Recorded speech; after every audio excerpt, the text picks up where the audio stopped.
아멘. 자, 오늘은 본문 말씀을 근거로 해서 하나님 나라 재정 축복의 원리라는 제목으로 말씀의 은혜를 나누겠습니다. 자, 우리 신약 성경에 보면 돈과 재정에 관한 구절이 구원과 믿음에 관한 구절보다 거의 한 10배가 많은 것을 볼 수 있어요. 믿음에 관한 구절은 215개, 구원에 관한 구절은 218개. 자, 그리고 금전 및 재정의 청직에 관한 구절은 무려 2084개가 기록되어 있습니다. 예수님의 비유는 총 38개예요. 그 중에서 16개가 돈에 대한 내용을 다루고 있습니다. 자, 예수님은 돈을 사랑할까요? 그렇진 않지요. 왜 이렇게 재정에 관한 문제를 다루고 있냐 하면은 하나님은 우리의 마음이 어디에 있는지 가장 정확하게 보여주는 것이 재정 사용이라고 보시기 때문입니다. 자, 우리 마태복음 6장 21절에 보면 26절에 보면 내 보물이 있는 그곳에는 내 마음도 있느니라 라고 말씀을 기록합니다. 자, 우리가 돈을 이제 어떻게 쓰느냐는 것은 소비 패턴 습관이 아닙니다. 그것은 뭐냐 하면 이 신앙의 깊이와 방향까지를 드러낸다. 그렇게 말씀을 하고 있습니다. 자, 오늘 이제 본문 말씀을 한번 보겠습니다. 본문 고린도후서 8장 9절 말씀에 보면 우리 주 예수 그리스도의 은혜에 대해서 말씀하고 있지요. 자, 예수님은 부유한 자이셨지요. 그런데 우리를 위하여 가난하게 되셨습니다. 누구를 위해서 가난하게 된 것이 아니라 우리를 위하여. 왜 그렇게 하셨냐면 저와 여러분을 위하여 가난하게 되셨는데 이것을 우리가 속량의 은혜라고 성경은 말씀하고 있어요. 자, 속량이라는 것은 뭐냐면 대사는 거예요. 값을 지불하고 사는 것을 말해요. 가난해서 속량하시기 위해서 가난이라고 하는 값을 지불하신 겁니다. 그래서 저와 여러분은 그리스도 안에 있는 사람은 가난할까요? 가난이 없습니다. 여러분 이거 믿으세요? 이걸 여러분 믿으셔야 되는데 저와 여러분이 만약에 속량의 은혜를 모르고 있으면은 여전히 어떤 표현을 써요? 나는 물질이 없어서 가난합니다. 집이 없어서 가난합니다. 나는 이래서 가난합니다. 이렇게 생각을 해요. 자, 왜 그리스도 안에 있는 모든 자에게 가난이 없냐 하면 예수님께서 가난이라고 하는 값을 지불하시고 우리를 가난에서 구원하셨습니다. 그리고 주신 은혜가 뭐지요? 부요. 자, 부요케 하려고 자, 그의 가난함으로 말미암아 너희를 부요하게 하려 하십니다. 나는 부유한 자다. 자, 저와 좀 부유를 선물로 받았어요. 부유하게 이 말은 풍부하다, 부유하다. 플루레호라고 하는 단어예요. 플루테오라고 하는 단어인데요. 하나님의 부유가 모든 사람에게 유효한 것을 표현한 단어예요. 다시 말하면 저와 여러분은 하나님의 부유를 받았어요. 그래서 여러분 우리가 뭐라고 고백을 해야 되냐면 나는 부유한 자입니다. 이렇게 고백을 하셔야 돼요. 자, 우리가 한번 고백해 볼까요? 나는 부유한 자다. 자, 우리 고백 나는 하면 따라서 하고 나는 부유한 자입니다. 이게 저와 여러분의 사고방식이 돼야 돼요. 왜 그럴까요? 우리 인생의 삶은 이 세상이 그죠? 존재하고 돌아가는 원리와 법칙이라는 것이 있어요. 그것은 바로 믿음의 원리라고 하는 거예요. 믿음은 우리의 삶의 흐름을 바꾸는 거예요. 여러분 만약에 우리 환경을 창조하고 싶으면 뭘 가지면 돼요? 믿음을 가지시면 돼요. 믿음만이 우리의 환경과 삶을 변화시킬 수가 있습니다. 외적인 부유는 내면에서부터 시작되는 거예요. 여러분 내면에서 만들어지는 거예요. 야, 여러분 요즘은 참 여러분 내각에 대해서 많이 배우잖아요. 그렇죠? 내면을 통해서 외적인 것이 변화가 되는 겁니다. 그래서 저와 여러분이 가장 먼저 어떤 마인드를 가져야 되냐면 부유의식을 가지셔야 돼요. 그럴 때 저와 여러분이 환경을 바꿀 수가 있는 거예요. 그런데 대부분의 사람들은 우리가 이 땅에 살면서 재정적인 문제를 세상적인 방법으로 해결하려고 합니다. 자, 더 많이 벌어야 되고요. 아껴야 되고. 또 이제 세 번째 뭐 하지요? 미래 불안을 해소하기 위해서 보험을 든다든지 투자를 집중해요. 믿음의 삶이란 것이 뭡니까? 믿음의 삶은 하나님의 방법으로 행하는 삶이에요. 말씀을 따라 행하는 것이 바로 믿음의 삶이고요. 하나님의 나라의 재정 축복에는 원리가 있어요. 그것은 뭐냐면 이것을 따르는 삶이 바로 믿음의 삶이에요. 오늘 이제 우리가 하나님의 재정 축복 세 가지를 나눌 거예요. 이것을 따라 사는 것이 바로 이 땅에서 하나님의 축복을 누리는 삶을 사는 비밀이 됩니다. 오늘 말씀을 잘 들으시고 여러분들의 삶에서 실천을 하셔야 돼요. 말씀을 듣고 잃어버리면 아무 소용없습니다. 이 세상을 저와 여러분이 하나님의 축복 가운데 사는 비결은 뭐냐면 믿음으로 사는 길밖에 없어요. 자, 그러면 하나님께서 말씀하시는 이 땅에서 하나님의 자녀들의 재정 축복의 첫 번째 원리가 뭐냐면 씨의 법칙이라고 하는 거예요. 오늘 우리가 함께 읽은 본문 6절에서 10절까지가 그래요. 보면 심는 이런 표현이지요. 뿌리다 그 뜻이에요. 자, 뿌리라고 하는 그런 뜻의 단어예요. 자, 우리 본문 10절 한번 다시 한번 보십시다. 자, 본문 10절 제가 읽습니다. 심는 자에게 씨와 먹을 양식을 주시는 이가 너희 심을 것을 주사 풍성하게 하시고 너희 의의 열매를 더하게 하시리니. 자, 10절 씨의 법칙이라고 불러요. 이것은 바로 베푸는 자의 법칙입니다. 하나님께서는 저와 여러분에게 재정적인 축복을 주실 때에 씨의 법칙, 베푸는 자의 법칙을 통해서 풍성하게 하신다고 말씀을 기록하고 있습니다. 하나님의 재정 법칙을 여는 첫 번째 황금 열쇠가 씨의 법칙이에요. 자, 여러분, 자, 우리 인생의 삶의 모든 것은 다 심는 거예요. 다 씨예요, 씨. 씨를 심어야 그 다음에 나게 되는 거예요. 안 심으면 날 수가 없어요. 자, 그러면은 성경에서 말하는 씨가 두 가지가 있어요. 첫 번째 씨는 뭐냐면 바로 11조라고 하는 거예요. 오늘날 유튜브를 보면은 11조에 대해서 되게 부정적인 시각을 나타내요. 그러나 그렇지 않습니다. 오늘 이제 11조의 의미를 정확하게 여러분 마음에 새기는 시간이 되었으면 좋겠어요. 자, 그럼에도 불구하고 11조에 대해서 성경은 뭐라고 표현하냐면 종자 씨앗이다 이렇게 표현합니다. 말라기 3장 10절부터 12절 말씀 올려주세요. 우리 같이 한번 읽어보겠습니다. 시작.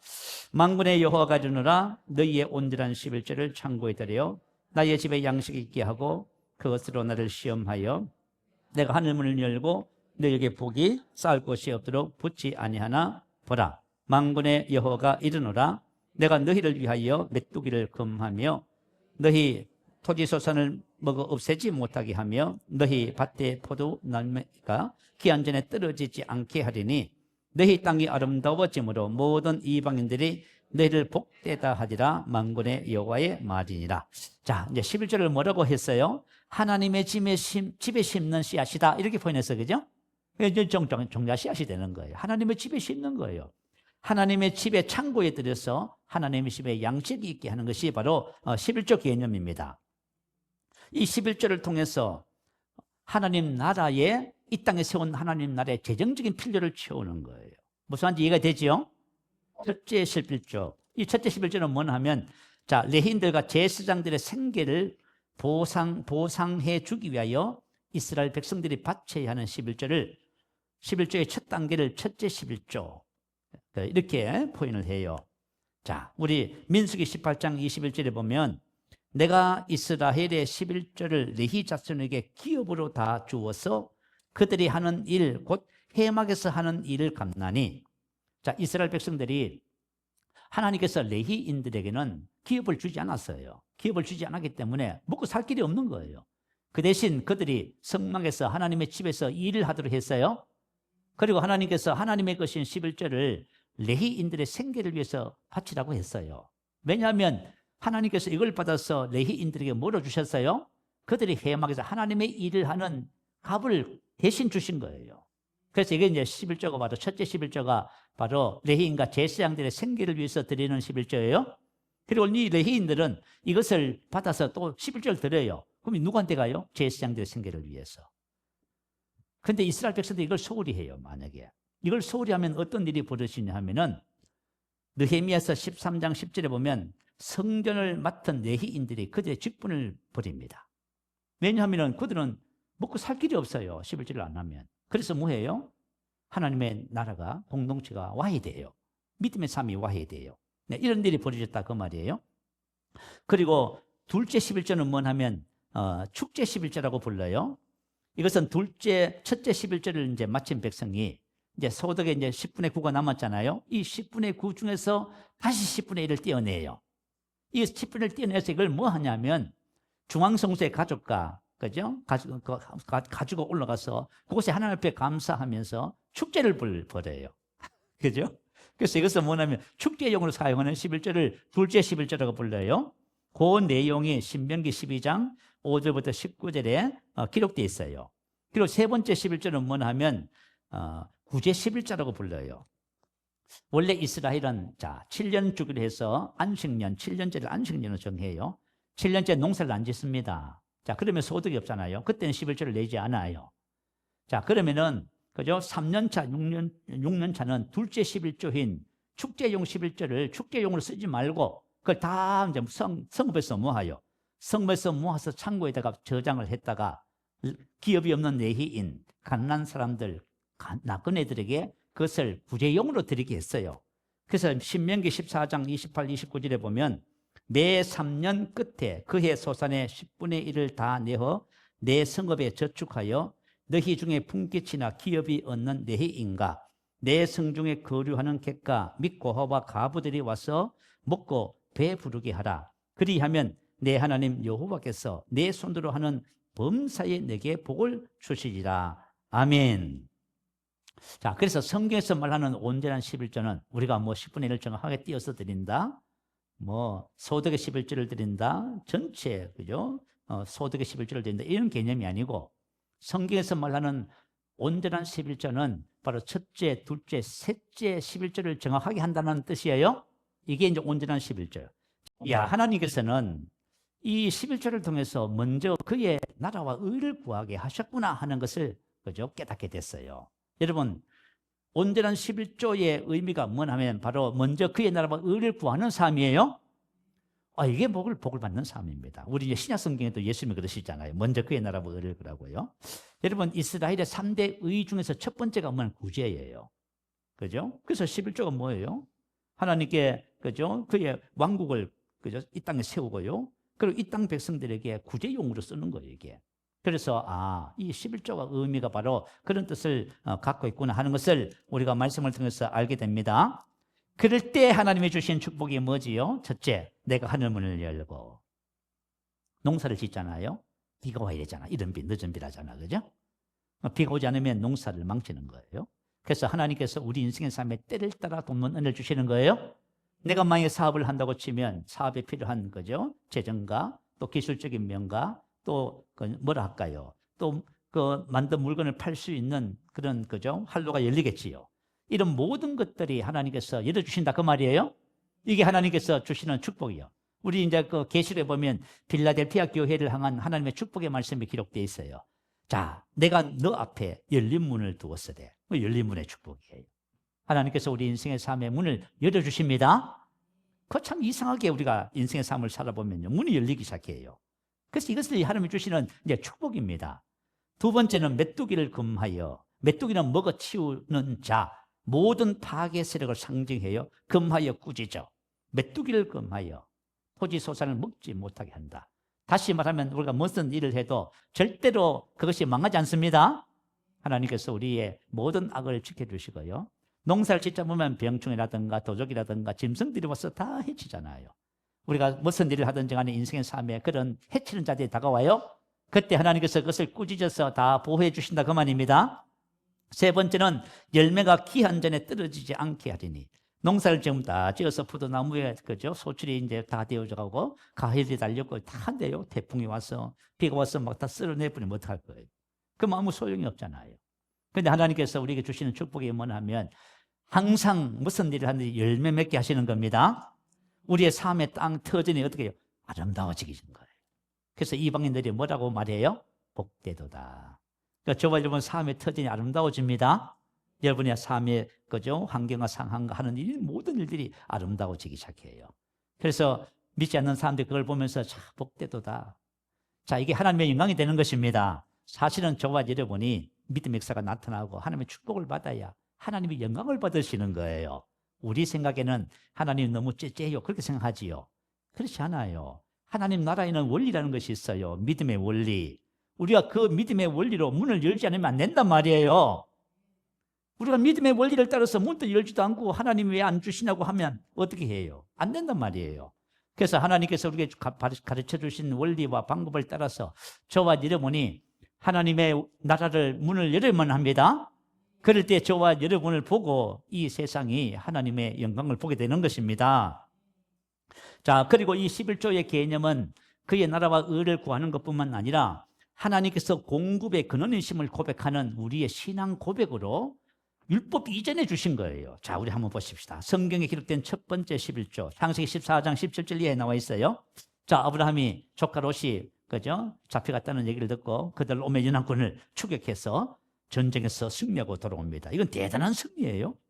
그때 이제 살렘 왕 멜기세덱이 떡과 포도주를 가지고 이제 아브라함의 일행을 영접합니다. 이 사람은 누구냐면 지극히 높으신 하나님의 제사장이었습니다. 그가 떡과 포도주를 가지고 와서 아브라함을 축복하면서 이렇게 말을 해요. 천지의 주제이시여. 주제는 창조주 그리고 소유자 그 뜻입니다. 여러분, 우리가 이 땅에 살지만은 우리가 자유의지를 가지고 내 것이라고 생각하지만 내 것 하나도 없어요. 우리 착각하는 거예요. 이게 문제예요. 이게. 우리가 왜 자유하지 못하냐면 내 것이라 생각하는 거예요. 그래서 내가 다 책임을 져야 되고 내가 고민하고 괴로워하고 안 된다고 말 이렇게 하는 거예요. 전부 다. 제가 하나 깨달은 것이 있어요. 신앙생활 하면서. 야, 내가 살면 망하는구나. 내가 살지 않고 우리 안에 계신 그리스도가 우리 주님을 사셔야 돼요. 그러면 여러분이 이제 안식과 평안을 얻는 거예요. 내가 왜 인생에 살면서 이렇게 불안하고 초조하고 염려 근심이 많고 이럴까? 그건 다 여러분이 주인 자리를 차지해서 그래요. 그러나 하나님께서 천지의 주제가 되셔요. 하늘과 땅을 그분이 창조하셨고 그분이 소유하고 계시는 거예요. 지금 이제 제사장이 아브라함을 축복하면서 하나님이 누구신 것을 말해주는 거예요. 그리고 지극히 높으신 하나님께서, 지극히 높으신 하나님은 엘론, 모든 축복과 승리는 하나님께로부터 연유된다는 것입니다. 우리가 어떤 것을 어떤지 간에 그 다 하나님께로부터 연유되는 거예요. 그래서 지극히 높으신 하나님이 아브라함에게 복을 주옵소서. 복을 주옵소서 하니까 아브라함이 복을 받아야 되나? 그렇지 않아요. 이 단어는 칼, 분사, 수동태예요. 아브라함이 전쟁에 이긴 것은 하나님께서 주신 것이고 아브라함이 하나님께로부터 복을 받았다 그 말이에요. 하나님 복을 받은 거예요. 그래서 이렇게 말을 했어요. 자, 그러면서 너희 대적을 내 손에 붙이신 지극히 높으신 하나님을 찬송할지로다. 다시 말하면 아브라함이 승리한 것은 하나님이 승리를 주셨다 그 말입니다. 복을 주신 거예요. 그래서 승리했으니까 우리가 뭘 해야 됩니까? 하나님을 뭐 해야 돼요? 감사하고 찬양해야 되겠지요. 그래 여러분, 하나님 앞에 11조를 가지고 가서 뭐 하라고요? 하나님 앞에 감사하고 축제를 하라고 말이에요. 아시겠죠? 이게 우리가 하나님께서 우리가 인생의 삶에 재정적인 영역에서에 대한 말씀을 가르쳐 주시는 거예요. 그래서 하나님을 찬송할지로다 이렇게 하는 거예요. 자, 찬송할지로다 이렇게 하니까 아브라함이 그 얻은 것에서 10분의 1을 멜기세덱에게 주었더라 이렇게 나와 있어요. 자, 아브라함이 뭘 인정했어요? 천재 주제시요. 지극히 높으신 하나님을 인정했어요. 이것을 통해서 하나님과 내가 우리와 바른 관계가 성립이 돼요. 여러분, 재정 문제는 11조는 단순한 돈의 문제가 아니에요. 이것은 하나님과의 바른 관계를 정립하는 거예요. 그게 너무 중요하죠, 이게. 자, 그리고 나서 소돔 왕이 제안합니다. 자, 사람들은 다 나에게 돌리고 물품은 내가 다 취해라. 전리품이니까. 그러니까 아브라함이 이렇게 말을 해요. 천지의 주제시요 지극히 높으신 하나님 여호와께 내가 손을 들어 맹세하노니. 자, 아브라함의 믿음 한번 보세요. 아브라함의 천지의 주제시요 지극히 높으신 하나님 여호라고 금방 말하지요. 그죠? 즉각 이렇게 반응을 해요. 자, 저와 여러분 축복받는 비결은 뭐냐면 하나님의 말씀에 즉각 반응하시기 바래요. 하나님의 말씀을 가지고 있다가 오래 묵혀서 반응해. 그러면 그렇게 할수록 누구 손해예요? 나 손해지, 나 손해. 어떤 사람은 이걸 묵혀놨다가 10년, 20년, 30년 이거 손해 엄청 보내. 손해보지 마세요. 즉각 반응하셔야 돼요. 즉각. 천지의 주제시요 지극히 높으신 하나님께 내가 손을 들어 맹세하노니 소돔 왕 당신을 통해서 내가 부자 됐다는 소리 듣기 싫어서 당신이 막 제안하는 그 물품 실오라기 하나라도 내가 취하지 아니하리다. 할렐루야. 아브라함이 지금 뭐라는가요? 나의 복은 당신이 아니라 하나님이십니다. 이걸 깨달으면요, 여러분 사람을 기대하고요, 부모로부터 물려받은 유산을 기대하고 없어져. 아시겠죠? 나의 복은 누구지요? 하나님. 우리가 하나님께로부터 복을 받아야 말할 수 있어요? 하나님을 증거할 수가 있어요. 이게 뭡니다. 이게 말이죠. 이 11조의 원리예요. 우리 성도님들이 여러분 믿음을 취하시기를 주님의 이름으로 축복합니다. 재정에 관계된 진정한 자유는 하나님과의 올바른 관계를 통해서만 옵니다. 이걸 정립하시기 바래요. 여러분들이 우리가 인생의 삶을 살면서요, 진짜 재정적인 것이 정말 필요하잖아요. 그런데 여러분, 우리가 많이 소유하면 자유할 것 같지요? 욕심이 배가 된답니다. 절대 자유 안 해요. 하나님과 바른 관계가 정립이 돼야 작든지 많든지 적든지 상관없어요. 하나님과의 바른 관계가 정립해서 재정적인 영역에서 안식을 얻어요. 그때부터 자유해지는 겁니다. 이걸 꼭 여러분 누리시기를 바랍니다. 자, 두 번째 C의 법칙, 두 번째는 오늘 본문 말씀이에요. 본문 말씀은 이제 심는 법칙이라고 해요. 자, 본문의 핵심이 뭐냐면 10절입니다. 심는 자에게 씨와 먹을 양식을 주시는 네가 너희 심을 것을 주사. 심는 자예요. 자, 우리 C의 법칙의 핵심은 뭐지요? 심는 자예요. 현재 능동태예요. 이것은 뭐냐면 현재 저와 여러분이 심는 거예요. 자, 심는 자의 자세에 대해서 또 태도에 있었던 7절의 말이에요. 즐거운 마음으로 어떤 것을 선뜻 행하는 간대한 마음으로. 자, 여러분, 우리 인생의 삶에 있어서 하나님이 나에게 뭘 주셨어? 주셨으면 그게 제일 첫 번째 뭐가 있어요? 씨예요, 씨. 심을 거예요? 내가 뭔가가 생겼어. 야, 제가 인생을 살아보니까요, 뭔가가 생겨도 쓸 데가 너무 많아. 빚도 갚아야 되지, 이것도 해야 되지, 저것도 해야지. 그러니까 뭐 이거 그죠? 이거 가지고도 안 돼, 부족해. 이렇게 하면 평생 못 심는다 이제. 하나님께서 나에게 뭘 주시면 그 속에는 첫 번째 뭐가 있어요? 먼저 씨예요. 씨가 왜 하나님의 씨를 먼저 얘기하냐면 이걸 심어야 그 다음에 희망이 있는 거예요. 씨와 먹을 양식이에요. 먹을 양식과 씨가 아니고. 그래서 심는 마인드가 우선입니다. 어떤 마음? 즐거운 마음으로. 왜 우리가 즐거운 마음을 가질 수 있어요? 본문 6절 한번 보세요. 이것은 곧 적게 심는 자에게 적게 거두고 많이 심는 자는 많이 거둔다. 한번 보세요. 저와 여러분이 왜 하늘의 축복의 문을 여는 첫 번째 황금 열쇠가 씨의 법칙이냐 하면은 하나님이 정해놓으신 거예요. 저와 여러분이 적게 심으면 적게 거둘 수밖에 없어요. 많이 심으면 많이 거둡니다. 여러분 이걸 기억하세요. 자, 그러면 내가 이걸 이제 믿어요. 이걸 믿으면 어때요? 이걸 믿으면 기쁨으로 심게 되는 거예요.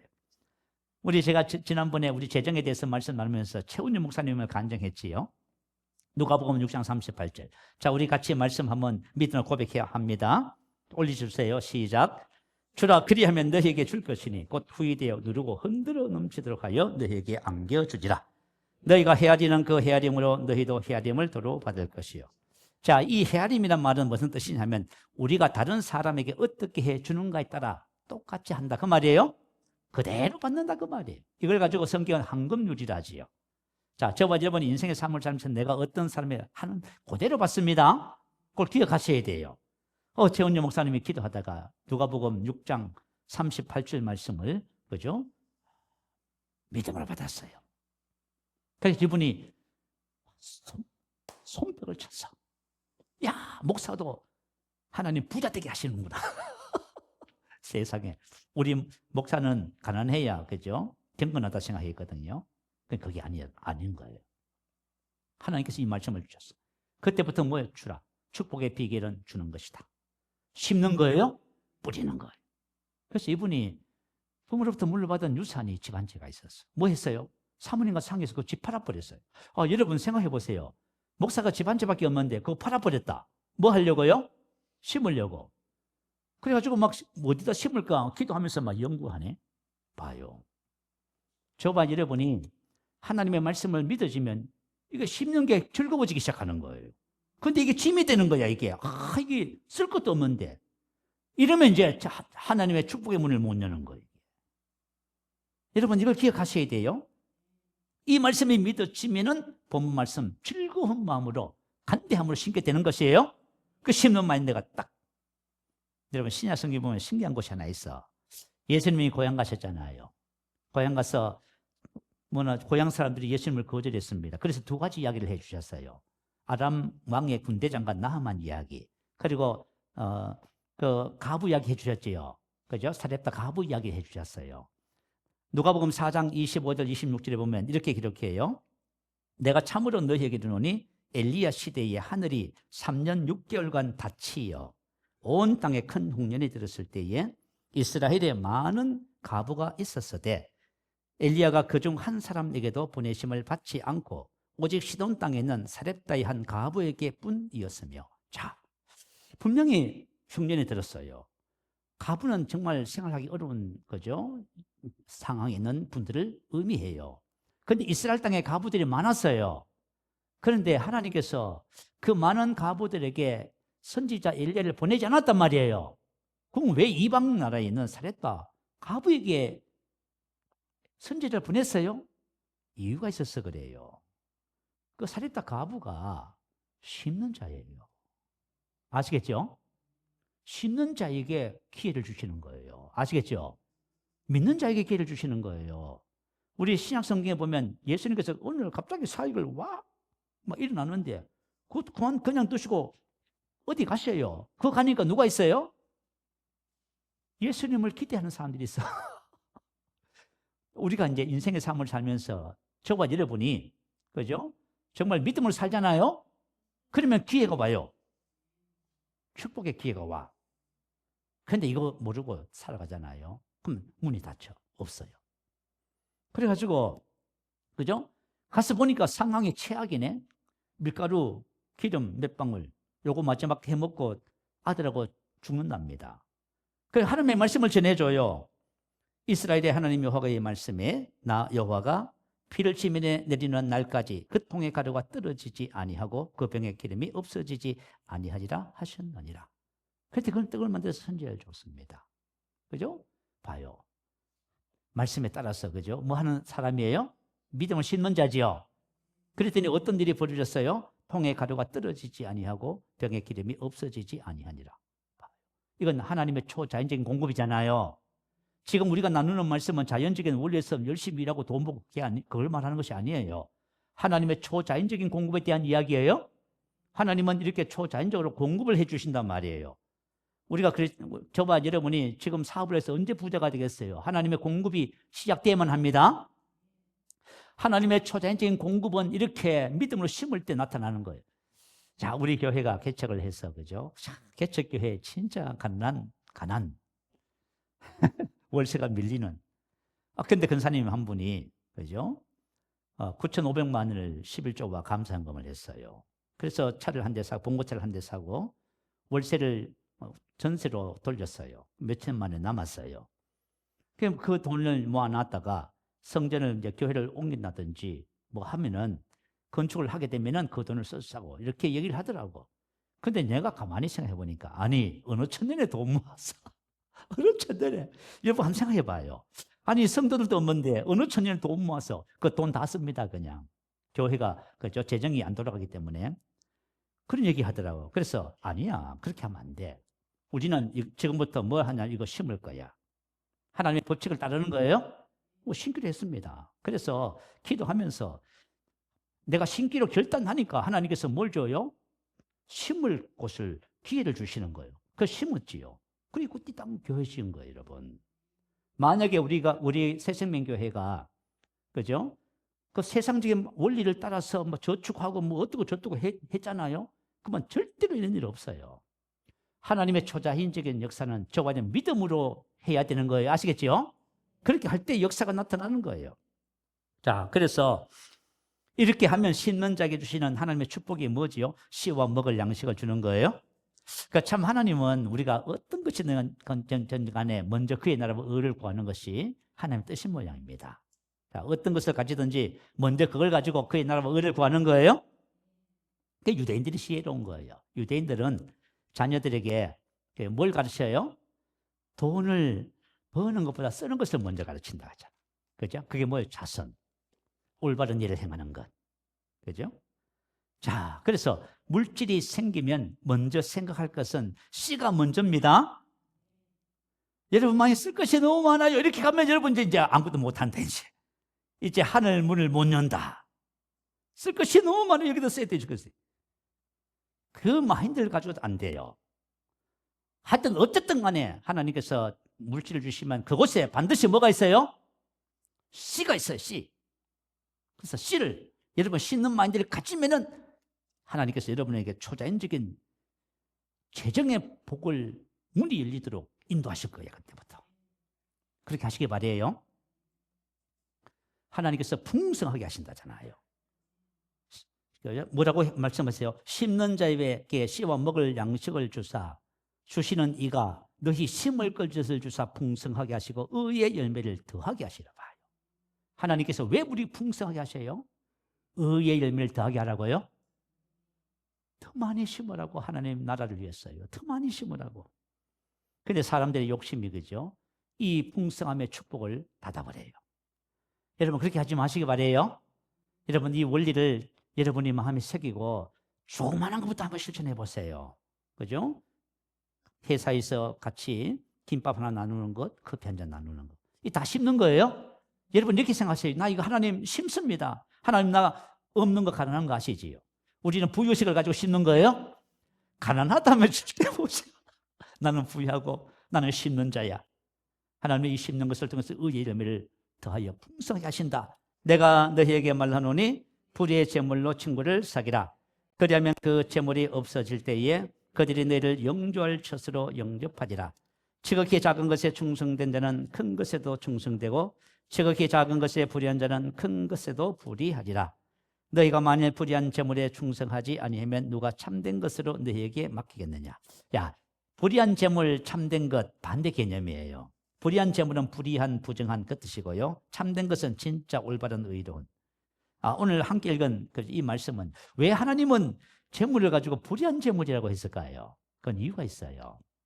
13절에 보면 뭐라고 하냐면 집 하인이 두 주인을 섬길 수 없나니. 여러분 제물 돈이 뭐예요? 우리가 생각하기엔 내가 주인이라 생각하지요. 아니에요, 여러분. 저 말이면 청직입니다. 청직은 주인의 것을 맡아서 관리하는 관리자예요. 우리 인생의 삶에 어떤 것이라도 우리는 관리자의 위치에 있어야 돼요. 주인의 자리에 있는 이상 여러분 하나님과의 관계가 깨지는 거예요. 우리는 관리자고요. 내가 하나님께서 나에게 주신 인생의 모든 것은 다 나는 관리자로 세움을 받은 거예요. 그렇지만 이 불의한 재물을 가지고 우리는 정말 거룩한 곳에 쓸 수 있습니다. 옳지 않는 청직이 비유에 대한 말씀이에요. 자, 10절에 보면 뭐라고 했냐면 작은 것에 충성된 자는 큰 것에 충성되고 지극히 작은 것에 불의한 자는 큰 것에도 불의하리라. 그죠? 작은 충실함이 장차 하나님의 더 큰 재정적 신뢰로 이어진다. 이걸 가지고 우리는 충실함의 법칙이라 이렇게 이름을 붙였습니다. 세상은 뭐래요? 작은 것을 시시하게 생각하지요. 옛날에 최원주 목사님이 그런 말씀을 하시더라고. 법원교회는 뭐 의사라든가 뭐 장로님들 다른 교회에서 이렇게 올 수도 있잖아요. 오면은 뭐부터 시켜요? 신발 정리, 화장실 청소 이거 시킨대요. 그러면 무슨 생각해요? 이 시시한 것을 시켜? 이렇게 생각해요. 그래 얼마 있지 않아서 가버려요. 그런데 목사님 이거 왜 시켰을까요? 작은 것에 대한 충실함을 보는 거예요. 아시겠죠? 작은 것에 충실해야 뭐도 해요? 큰 것에 충실. 여러분 사람이 있잖아요. 작은 것을 우습게 생각하는 경향이 있어. 그러면 그 사람 절대 신뢰하면 안 돼. 작은 것에 충실한 사람은 큰 것에도 뭐 해요? 하나님의 재정의 축복을 무는 열쇠예요. 하나님은 작은 것에 충실한 자를 찾아요. 제가 시편 78편 읽어드릴게요. 전양을 지키는 중에서 그를 이끌어내서 하나님은 다윗에 대해서 뭐라고 하냐면 전양을 어린 양 몇 마리 양을 지키는 사람이었다. 목동이었다. 그런데 하나님이 뭐 하셨다? 이스라엘의 왕이 되게 했다 그 말이에요. 꼭 그렇게 말씀하시네. 전양을 지키는 중에서 그를 이끌어내서 그의 백성인 야곱 그의 소유인 이스라엘 그의 소유. 이스라엘이 누구 소유라고 하지요? 하나님의 소유예요. 여러분 우리 새세미교에 나오는 저반 이름 다 하나님의 소유입니다. 기르게 하셨더니 이에 그가 그들을 자기 마음의 완전함으로 기르고 그의 손에 능숙함으로 그들을 지도하였도다. 하나님이 오르신 거예요. 하나님께서 왜 젖먹이는 어린 양을 치는 목동인 다윗을 세웠냐면 얘가 말이죠. 무슨 일을 하는데 충실해요. 충실한 자예요, 충실. 그래서 양을 지키는 자에서 이스라엘의 왕으로 세웠어요. 솔로몬이 자기 아버지를 보면서 뭐라 그래요? 내 아비 주의 종 다윗이 성실과 공의와 정직한 마음으로 주와 주님 앞에서 주와 함께 행함으로 이 큰 은혜를 주셨고, 할렐루야. 이 하나님은 정확하셔요. 그래서 여러분들이 만약에 어떤 일을 시켰는데 여러분 거기서 충실하잖아요. 그러면 하나님 높여주신다. 그거 꼭 기억하세요. 룻기서도 마찬가지. 룻기도 개념이 똑같아요. 룻기서 보면 룻이라고 하는 모압의 이방 여인이잖아요. 그죠? 과부가 됐잖아요. 그때 나홈이 과부를 따라서 고향을 등지고 이스라엘로 왔네. 베들레헴에 왔네요. 그러니까 뭐 있어요? 아무도 없잖아요. 그러면 뭐 해야 돼요? 며느리가 늙은 시어머니 복양해야 되잖아. 그러면 아무것도 없는데 어떻게 복양할 수 있어요? 그래서 밀과 보리 추수 시대예요. 그 이삭 죽기 하는 거예요. 이삭 죽기. 그러니까 옛날에는 가난한 자들이 할 수 있는 것은 이삭을 주워서 먹고 사는 길이었어요. 그런데 이 며느리가 그죠? 뭐 해요?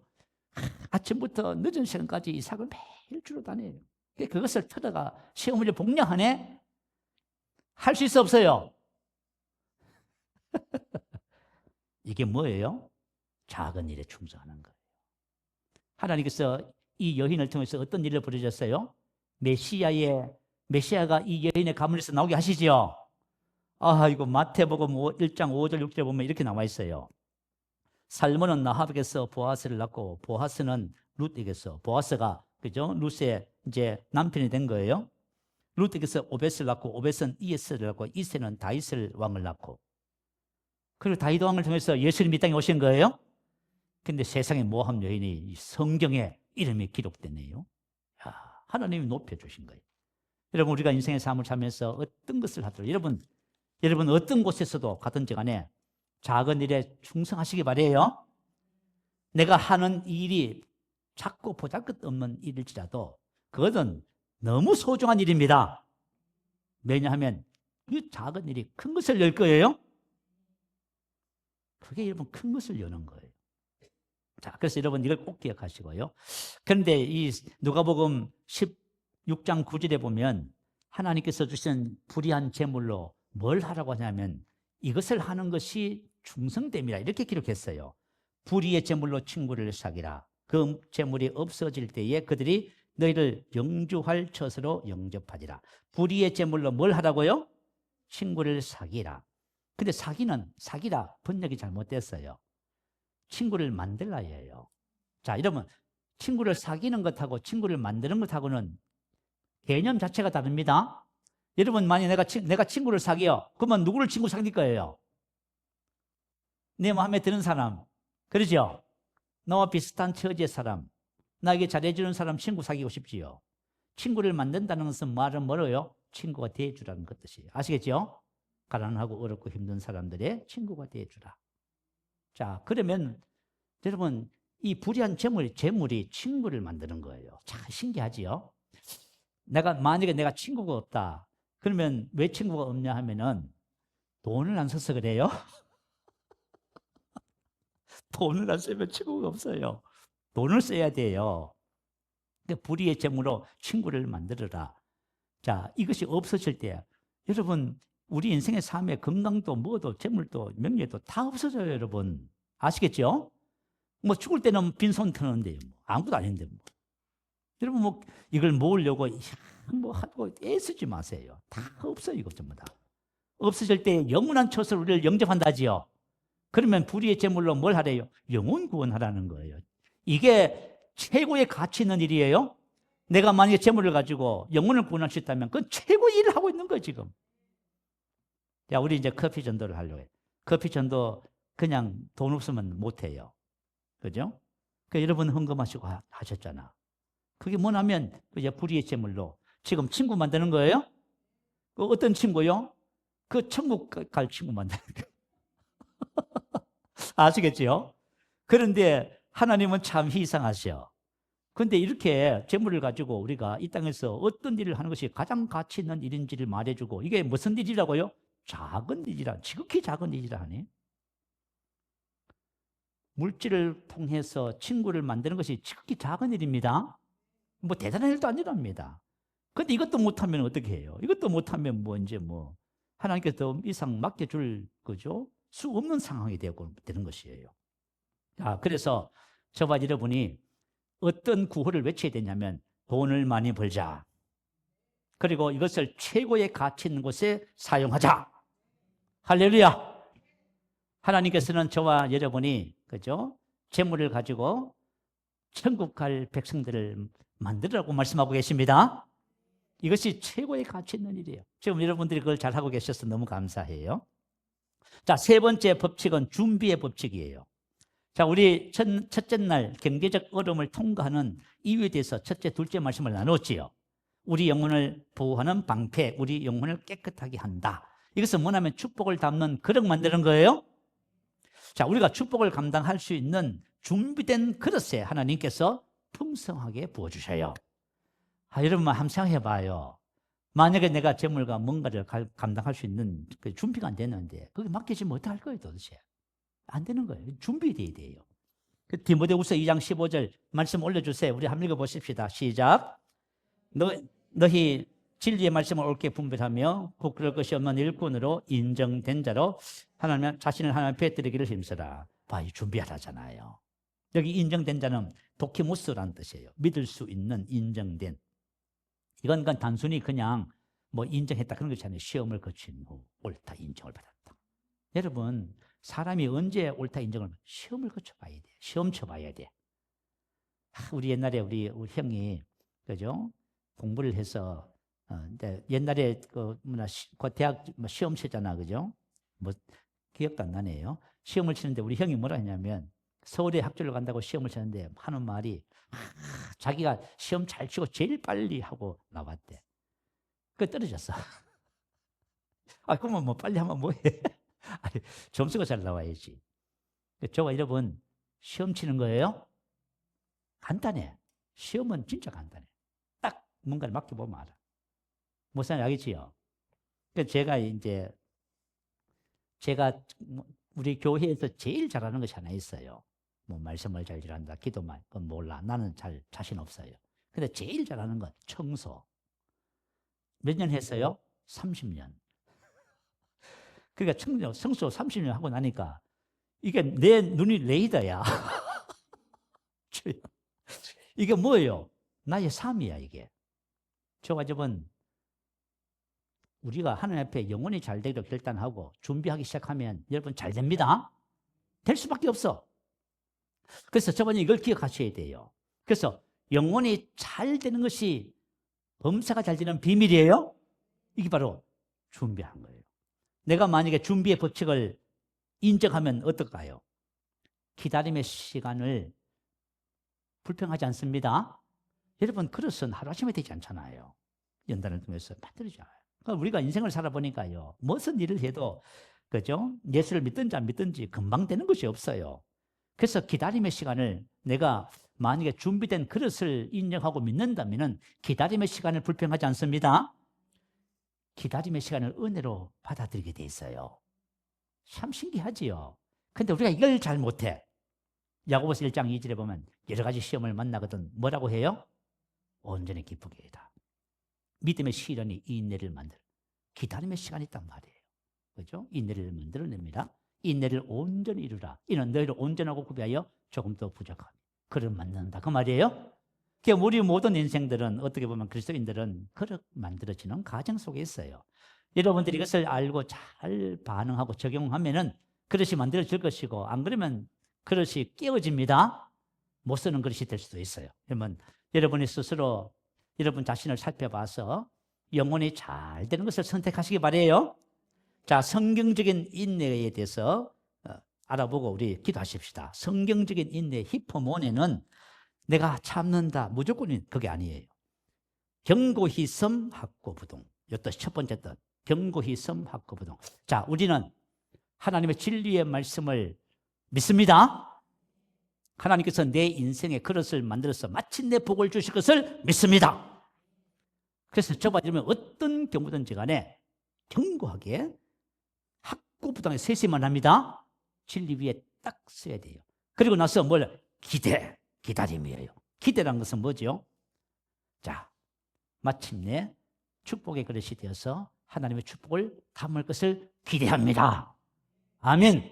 그리고 그죠? 기다림, 기쁨으로 기다릴 수가 있어요. 자, 참 희한하지요. 성경적인 인내는 이런 영적인 원리를 담고 있어요. 여러분들이 인생의 삶을 사시면서 이 원리를 잘 적용하시기 바랍니다.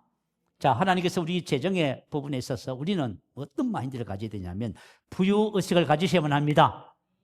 인생의 모든 환경을 창조하는 것은 그죠? 그냥 열심히 하고 된다고 될 문제가 아니에요. 이것은 믿음으로만 만들어지는 거예요. 여러분 기억하셔야 돼요. 여러분들이 어떤 경우든 간에 부유의식을 가지시기 바라요. 현실을 창조하는 것은 믿음이다. 외적인 부유는 내면에서 만들어지는 것이다. 아멘. 이걸 정확하게 딱 가지셔야 돼요. 외적인 부유는 어떻게 만들어져요? 내면에서부터 만들어져요. 이게 창조의 원리예요. 여러분 이거 꼭 우리가 믿음으로 살아가고 하는 이유가 있어요. 이 원리, 이걸 꼭 기억하시기 바라요.